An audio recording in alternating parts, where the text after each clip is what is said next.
Voices in the walls.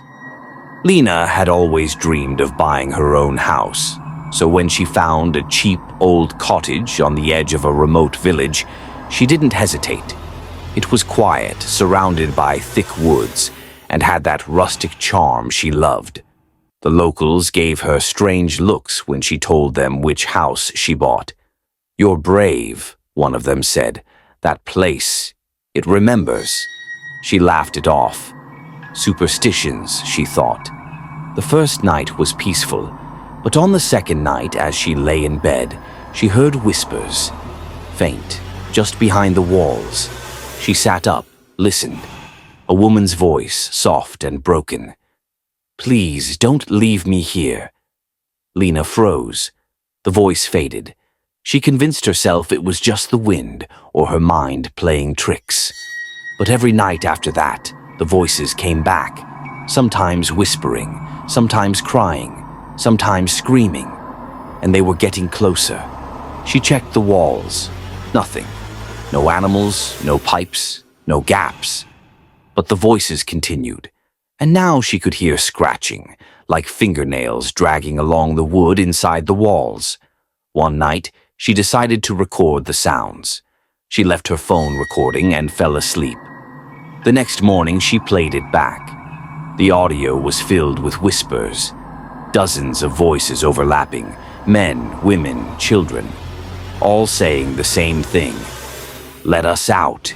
Terrified, she tried to leave the house. The front door wouldn't open. The windows wouldn't budge. It was like the house had sealed itself. She ran to the attic to find a way out through the roof. But what she found instead made her scream. Names. Hundreds of names scratched into the wooden beams, some fresh, some old.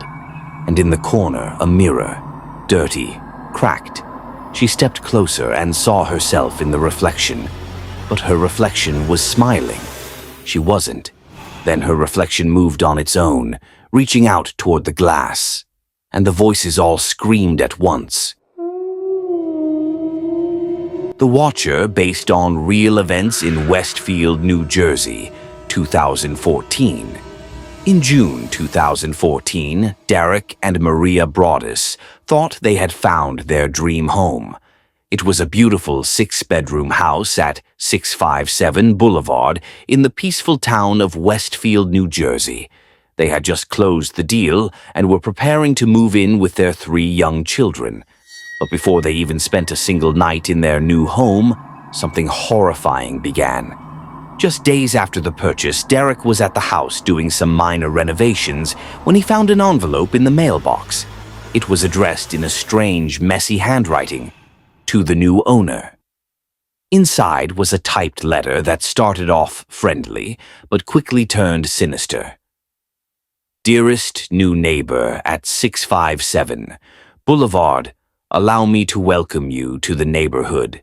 657 Boulevard has been the subject of my family for decades now, and as it approaches its 110th birthday, I have been put in charge of watching and waiting for its second coming. My grandfather watched the house in the 1920s, and my father watched it in the 1960s. It is now my time. Do you know the history of the house? Do you know what lies within the walls of 657 Boulevard? Why are you here? I will find out." The letter mentioned details only someone watching the house could know: the type of car the Broadduses drove, their children's nicknames, and even where in the house they had moved furniture. It ended with a chilling question: who has the bedrooms facing the street? "I'll know as soon as you move in. It will help me to know who is in which bedroom. Then I can plan better. All of the windows and doors allow me to watch you and track you as you move through the house. Welcome, my friends. Welcome. Let the watching begin." Terrified, the Broadduses contacted the police. Over the next few weeks, they received more letters, each one more disturbing. The writer called himself the Watcher.